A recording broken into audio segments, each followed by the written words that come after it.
Jason Robards is what I might describe, without too much hyperbole, as one of the great, authentic American souls. Get him. He had a wonderful voice, like crackling burnt honey, and he always brought an authoritative and distinctive presence to everything he did. Let's play cards.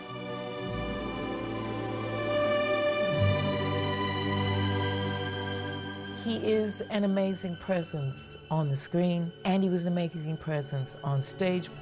It's all right. You're right on time. He brought to film and theatre a sense of truth that was about him. You know, his life was a quest for authenticity, and in whatever performance, whatever kind of film he was in, he was never less than authentic. Jason Nelson Robards Jr. was born on July the 26th, 1922, in Chicago, Illinois. But as a toddler, his parents took him to New York, which is where he grew up. His father, also called Jason Robards, was an actor. He had had some stage success and some silent movie success. But as Jason Jr. grew up and became more aware of his father's career, one of the first things he saw was its decline. He saw how his father was losing roles, was not getting the talkie pictures, and was clinging on to particular parts that he had. You could tell that from young Jason's perspective, his father was not happy with the profession, and he was probably very discouraging to his son about pursuing him into the same profession. When he was 6, he went with his father to Los Angeles. Clearly his father was still searching for work. And he went to school in Hollywood High. So in some respects he had the Los Angeles childhood and education. But there's nothing about Jason Robards that sort of speaks of California or growing up in Hollywood. He has New York in him. He has a sensibility that's East Coast. He has a kind of reality about him that isn't a studio kind of actor. It's a different kind of actor. He graduated and then joined the US Navy in World War II, where he served aboard 2 ships, both of which suffered catastrophic attacks. One of them was sunk in a battle in 1942, 1943, and he had to spend all night treading water while he was waiting to be rescued. And then a year or so later, the ship he was on was hit by a kamikaze attack and was severely crippled and had to be towed back into port. While he was on the Nashville in the Navy, he discovered the library, and there he read Shakespeare, and there he discovered Eugene O'Neill, a play called Strange Interlude. And Eugene O'Neill spoke to him in ways he'd never thought possible. When he left the Navy, he returned to Los Angeles and started to look for acting work.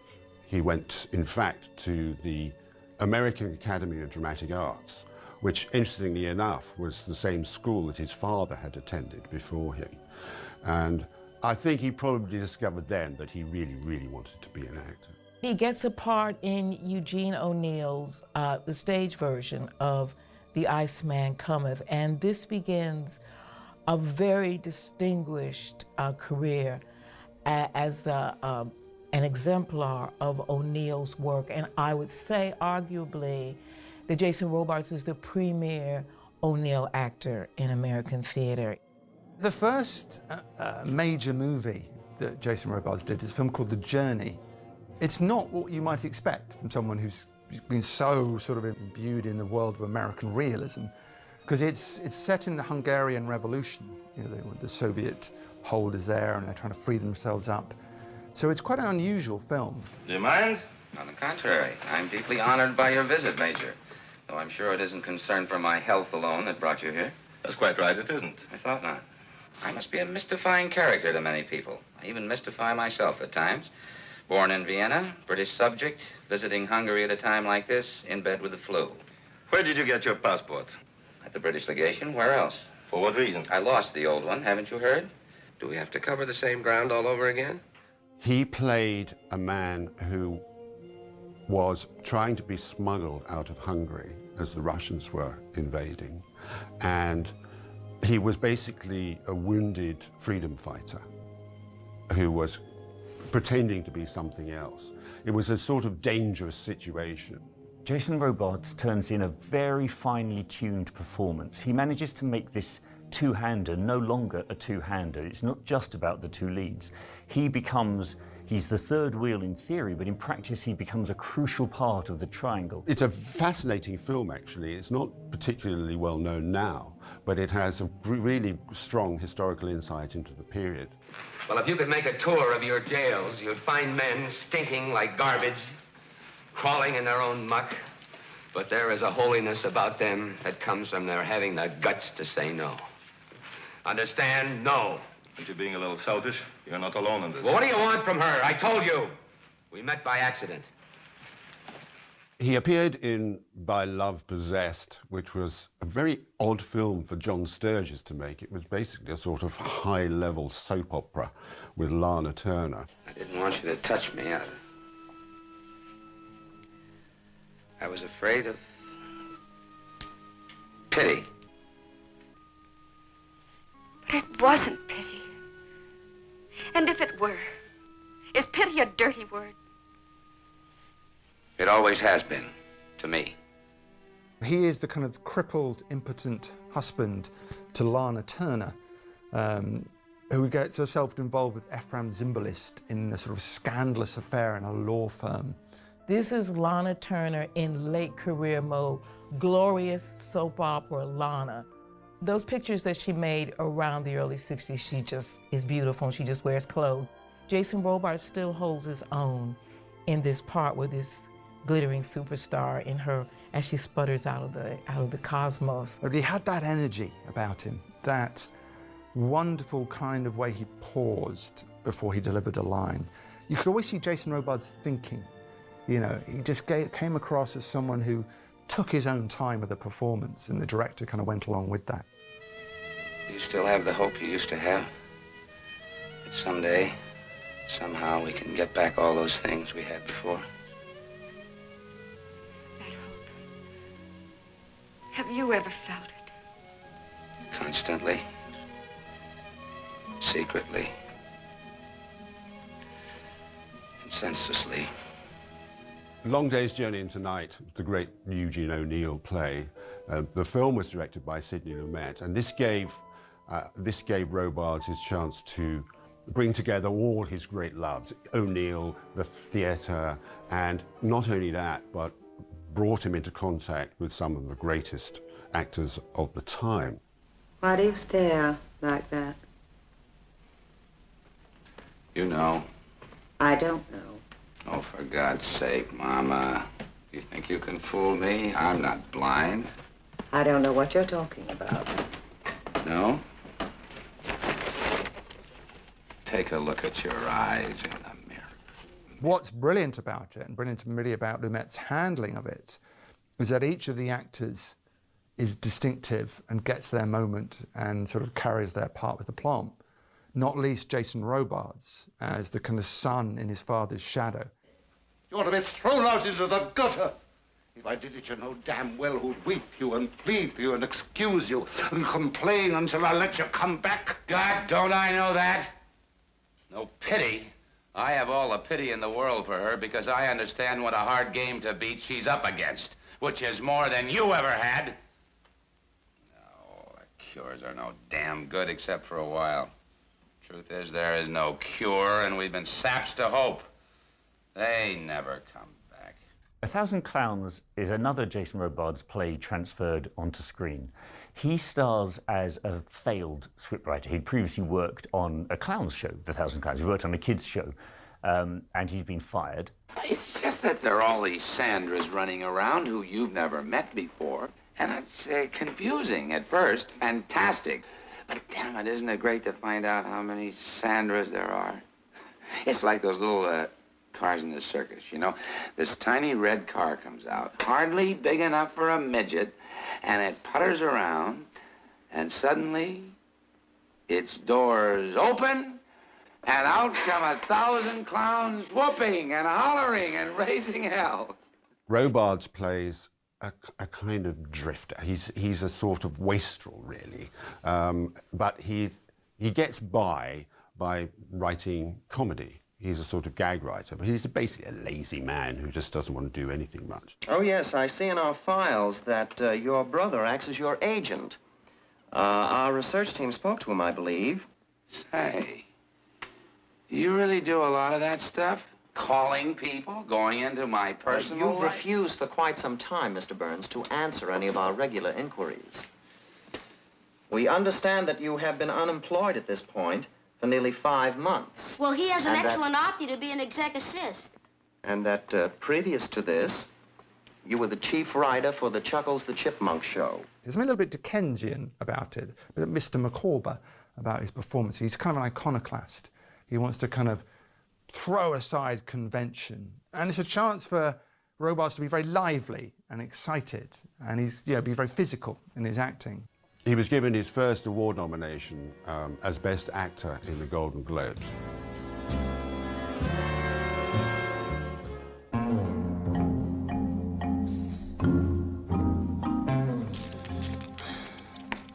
Don't I give up to play in this game? $1 million. More than that.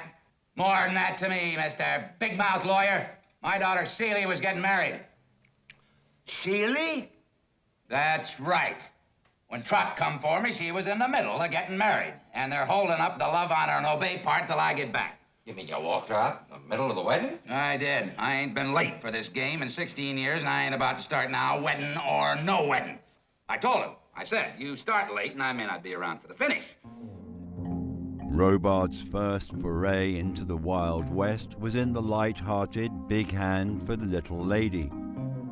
He didn't make very many Westerns, but he's really good in Westerns. He really fitted that genre very well.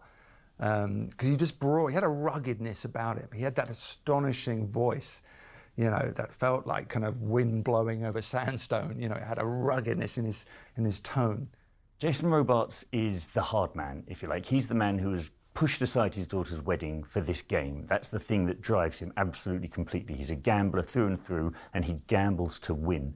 So this is Robards in his meanest, in a way. Very cold, very set back. He maintains this sort of slightly reptilian cool about him.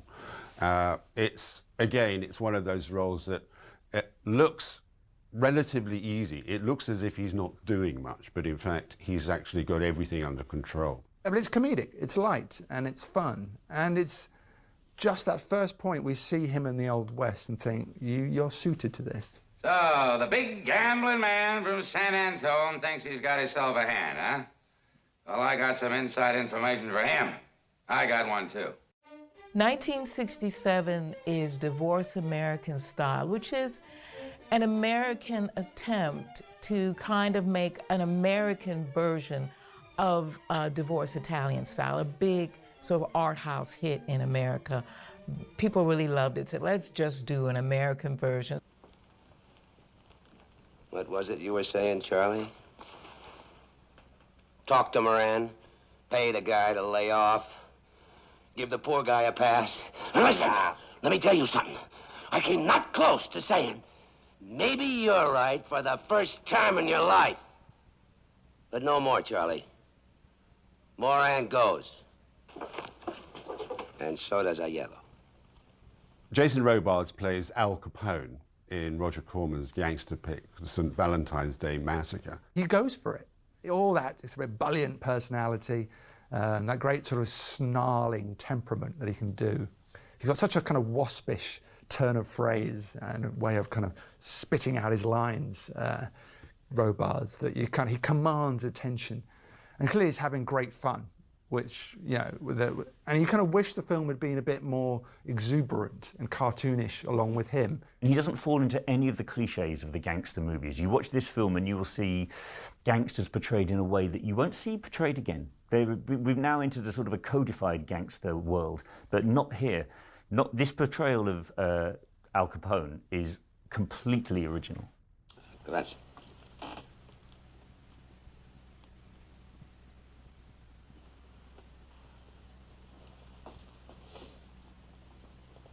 Betsy, bugged Moran from stepping out of line. I've told the boys to go ahead and fix his wagon.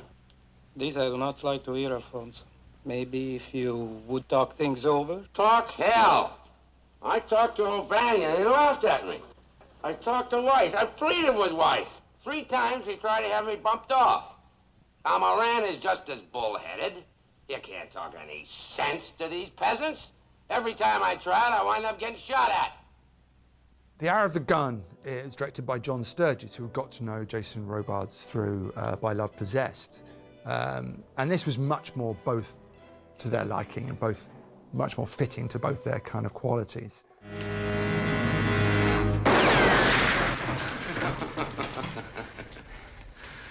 You sure got cheated on that table. I know you can draw fright and raise this up. Go on, get it over with. I got no such thing in mind, Jack. I wasn't ducking out on you, Doc. I know I owe you $800. I'd just been saving up, that's all. Sure, what would I want with a lousy $6.50 anyway? Robards is a really good Doc Holliday, you know, because Doc Holliday's the one with the wit and the panache, and he's the guy dying of tuberculosis. You know, he's one of the great parts in the Western mythology. Now, let me see. Oh, yes. By authority invested in me by the government of the United States and the territory of Arizona, you, Curly Bill Brocious, just unhook your gun belt.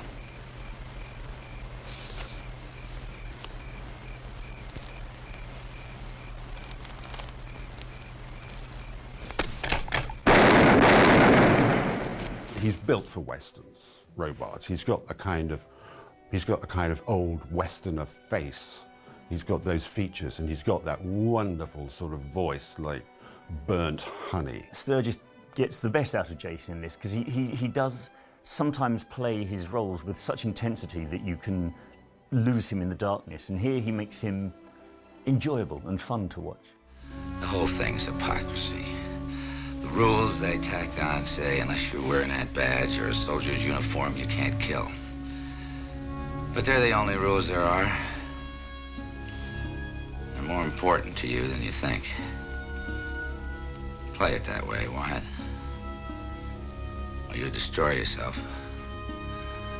I know you. You can't live like me.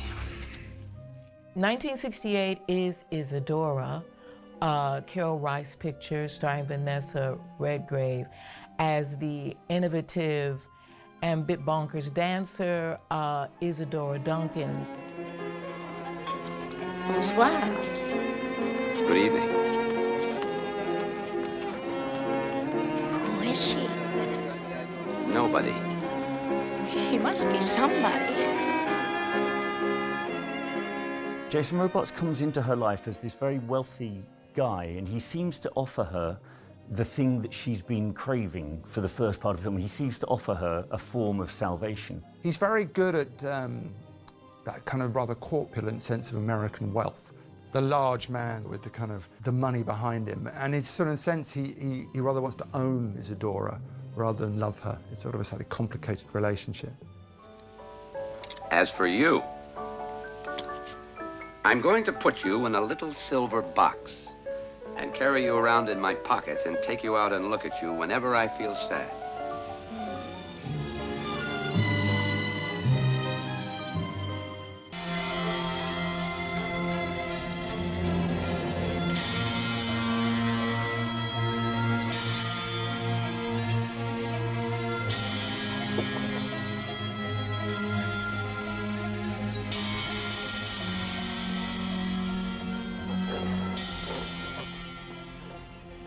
Do you only know how to play, or do you know how to shoot?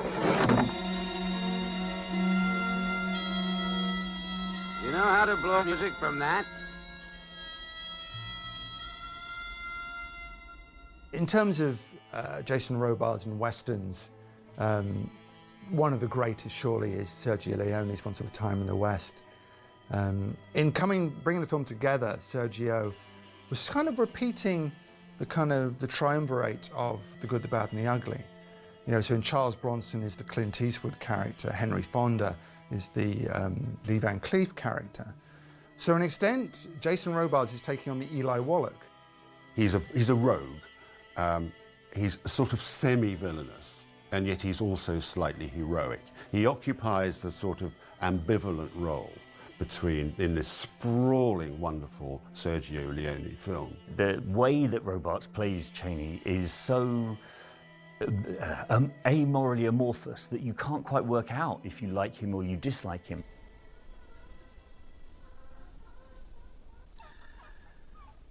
You see, I ain't the mean bastard people make out. Of course,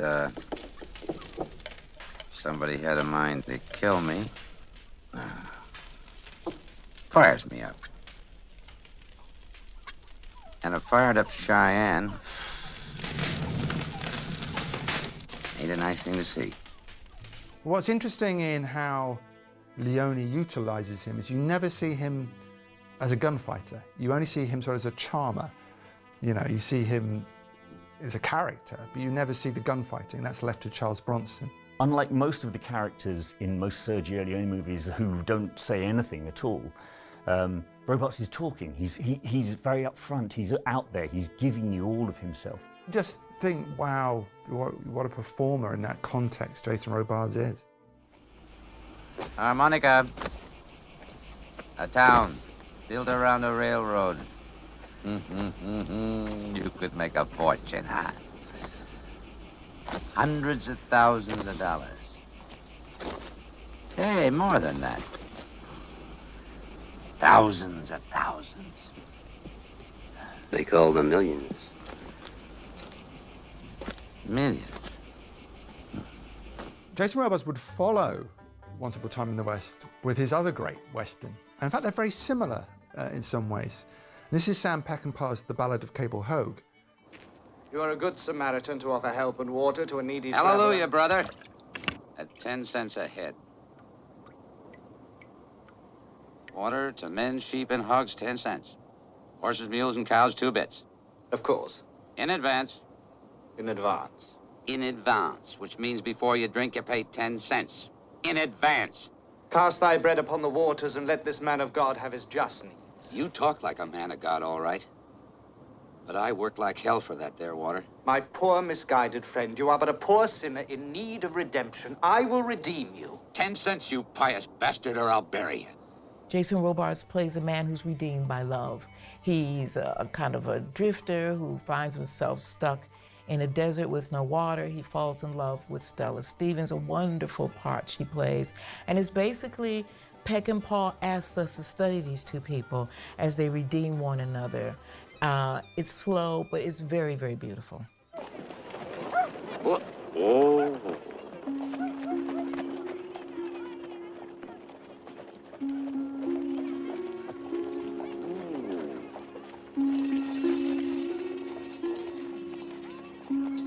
Please, miss. Yes. Please,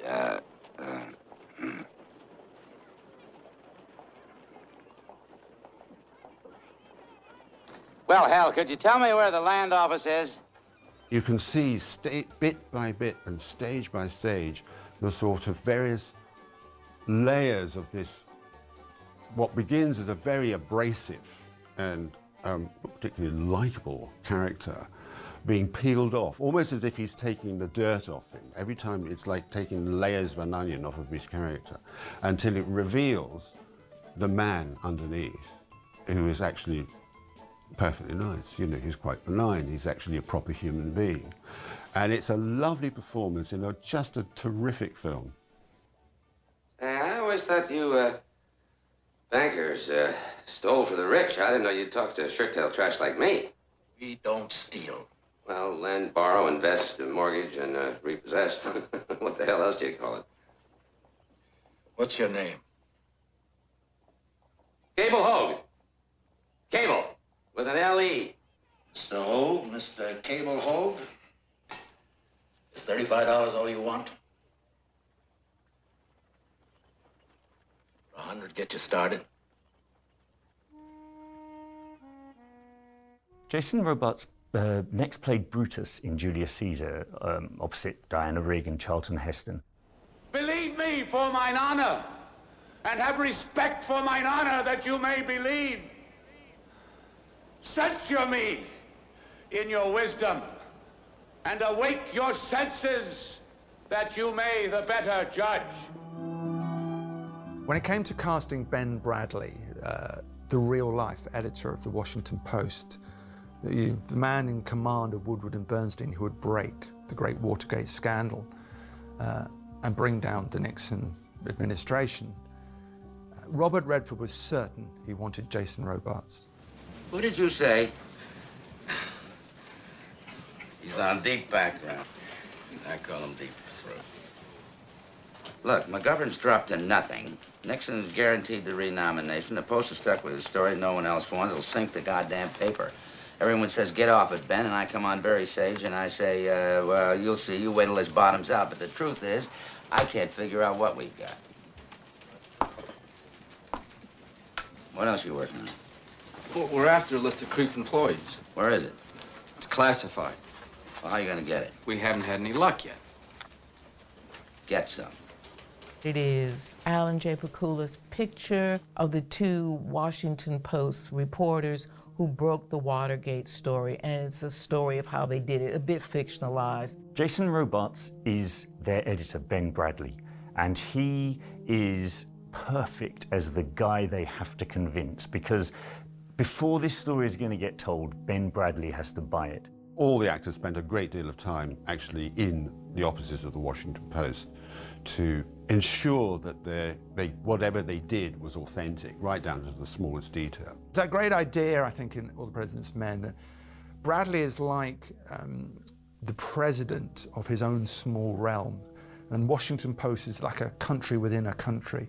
And once they are doing what they're doing, pursuing this story, they are essentially an independent state within America. You know, they are fighting the system. And you see that in Robards Bradlee. Hold it. Nothing to do with the other. Hold it. We're about to accuse Haldeman, who only happens to be the second most important man in this country, of conducting a criminal conspiracy from inside the White House. It would be nice if we were right. You double-checked your sources. Yeah, right. Bernstein, are you sure on this story? Absolutely. Woodward? I'm sure. I'm not. Still seems thin. Get another source. He plays this half-generous, half-doubting character all the way through until the key moment when the decision comes. Ben Bradlee says, no, we're behind this story, and he goes full tilt into it. There's this wonderful scene on the lawn of his house when these two guys run up on the lawn and say, we got it, we got it, we got it, you know, we got him. And Robards is listening, and he's out there, and you can hear the crickets, and it's a Washington summer, and he says, you guys are probably pretty tired, right? Well, you should be. Go on home. Get a nice hot bath, rest up 15 minutes, then get your asses back in gear. We're under a lot of pressure, you know, and you put us there. Nothing's riding on this except the First Amendment of the Constitution, freedom of the press, and maybe the future of the country. Jason Robards would win the Best Supporting Actor Oscar for All the President's Men, and absolutely rightly so. If you really can't write, maybe you should go find a job. Be a waitress. What about a fireman, huh? You could be chief. It's not a bad idea, you know. Little town somewhere, find yourself a little fire station, a hat. I'll be the mayor. Should you be the mayor? Well, someone has to appoint you if you're gonna... I'm in trouble with my goddamn play and you don't care. Just because you stopped writing doesn't...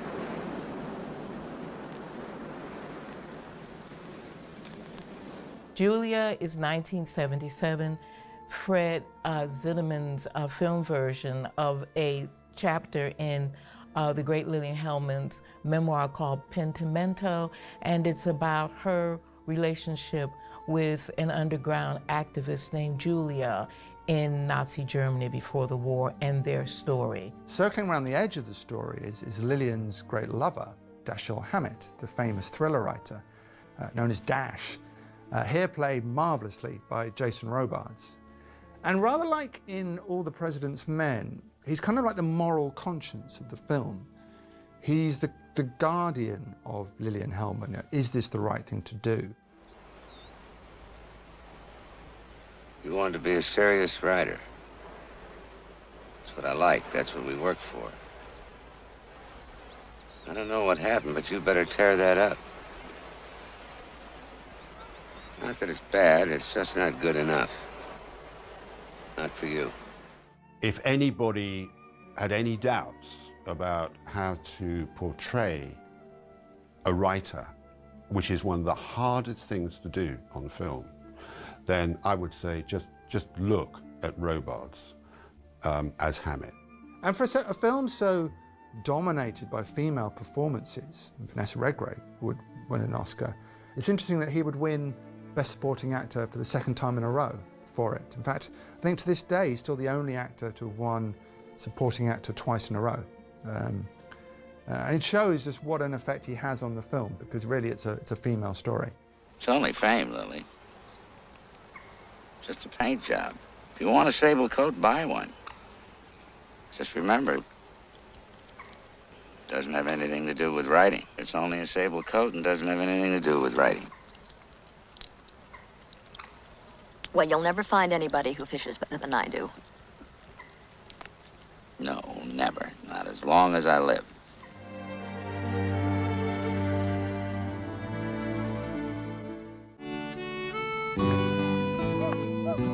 Jason Robards appeared alongside Jane Fonda again in Comes a Horseman.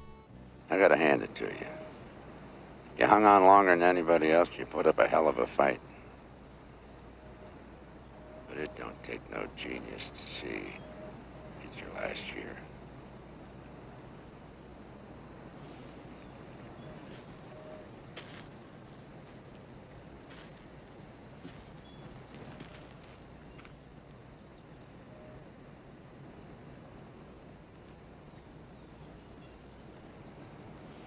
I don't want to have to ruin you, Ella.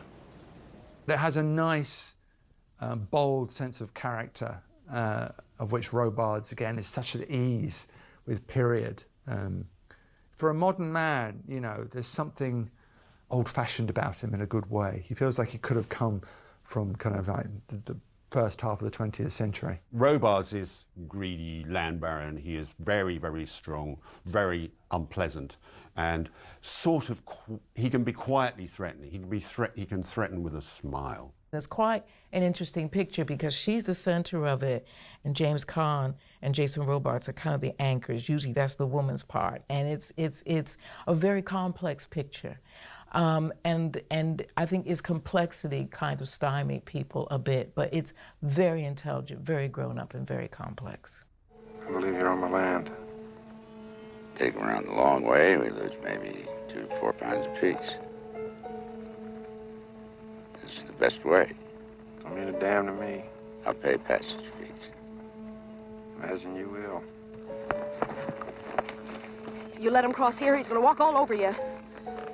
This is a legal challenge. I know what I'm talking about. He tried to do this to my dad. You let me tend to my business.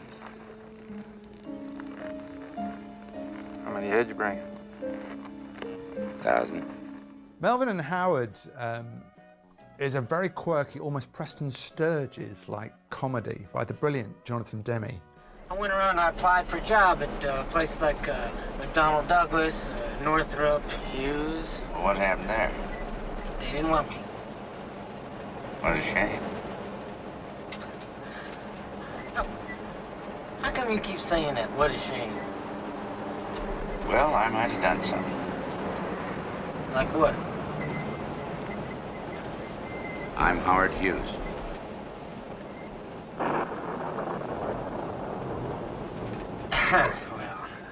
It's a very sweet, apparently true story of a trucker who gives a guy a lift and finds out years later that the guy was Howard Hughes, the reclusive billionaire who leaves all his fortune to him.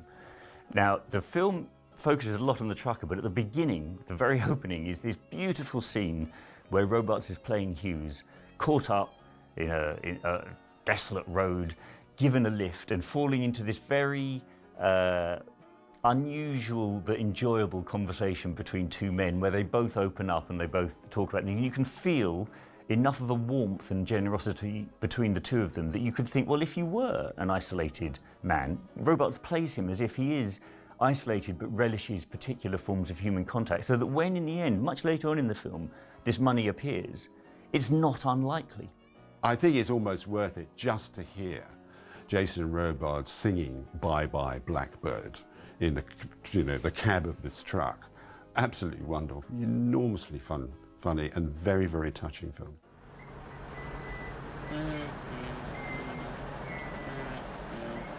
That's nice. That's real nice, but I don't think I heard any words. You got any words?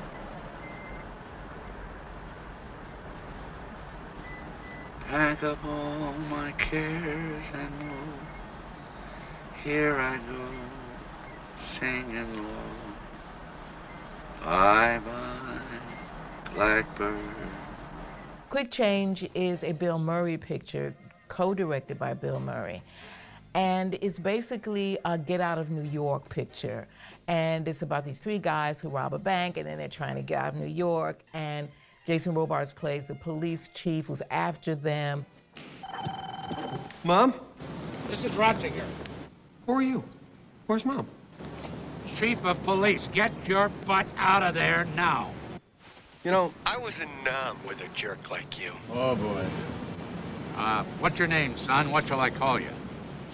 Well, I always like the name Chip. It's very, very quirky. It's funny and slightly anarchic.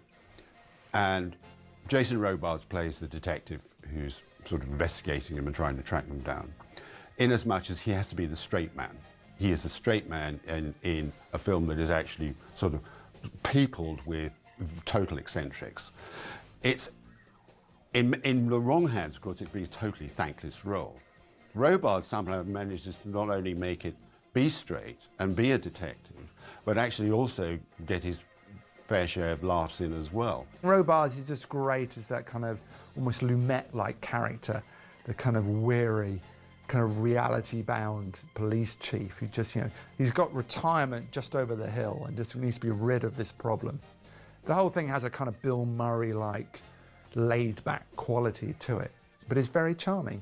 Since when is it illegal to run for a bus? Blaftone. Blaftone. A bus? Yeah. Since when is that a crime? A bus? Blaftone. Blaftone. Blaftone? Blaftone. Blaftone. You're on a Blaftone. Philadelphia was Hollywood's attempt to deal with the AIDS crisis. It was the first mainstream picture which really discussed it. It had Tom Hanks in it, and that was probably very important to reach Middle America because he played a sympathetic lawyer with AIDS. Excuse me. Am I being fired? Let me put it this way, Andy. Your place in the future of this firm is no longer secure. We feel it isn't fair to keep you here when your prospects are limited. And now, I don't want to rush you out of here. Jason Robards plays his boss, Charles Wheeler, and he plays him like a sort of, again, like a kind of benign shark. When he invites him into the office, the board are sitting around, all his partners, and you're not entirely sure what's going to happen because he basically assassinates Hanks with a smile. He sort of stabs him in the back. It's Robards at his most kind of august and, playing that kind of vision of old white America, unyielding, cruel, although he's a great lawyer, a man who won't be bested, and just a bigot as well. And he really captures that. But if it isn't for Robards' constant menace over the top of it, this becomes a very cornball movie about a very serious topic. It takes Robards to keep reminding us that this is about homophobia, this is about people being ostracized, and this is about a very real threat. Andy brought AIDS into our offices, into our men's room. He brought AIDS to our annual cocktail family picnic. We ought to be suing him, Bob. Where is your compassion, gentlemen? Bob, we gave him Highline. Did Andrew Beckett say I might not be able to serve our client to the best of my ability? He said nothing. And now, discarding the trust and affection I conferred upon him, Andrew Beckett proposes to haul me into court, to sling accusations at me, to call me a bigot. Magnolia, directed by Paul Thomas Anderson, is, you know, really one of the kind of great modern American dramas, certainly within the Hollywood system. When's the last time you talked to your son? I don't know. 10. Maybe 10. 5. 5. Oh, that's another thing that goes. Memory? Timelines, you know. I can remember things, but not right there, you know. It was written for Jason Robards. The part he plays, this ex-former producer of a kids show who is now dying of cancer, that part was written for him whilst he was incredibly ill. And he said he wanted to take the picture, and this is why he's a true actor. He said he wanted to take the picture because he was going out of life and he was learning things, and he wanted to put those things in a performance. That's an actor. And so he takes the role, and he's excellent. It's a kind of entanglement of lives that Paul Thomas Anderson portrays. And he portrays lives coming apart. Again, you know, there's this whole kind of sequence of the film set in a bar, and you're reminded of Eugene O'Neill, you know, as a kind of part of it. Almost lives, you know, lost lives. I'm sure Robards must have seen that in the material, because it's a great script. She was like a doll. Yeah. A beautiful porcelain doll. And the hips, the childbearing hips, you know that? So beautiful.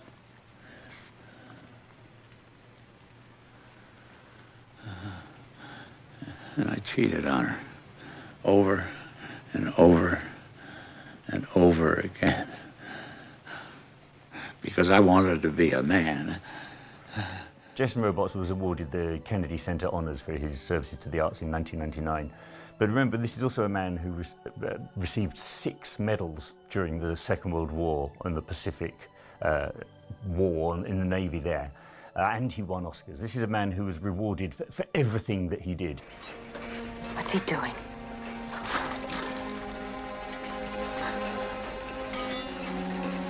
He's whittling on a piece of wood. I got a feeling when he stops whittling, something's gonna happen.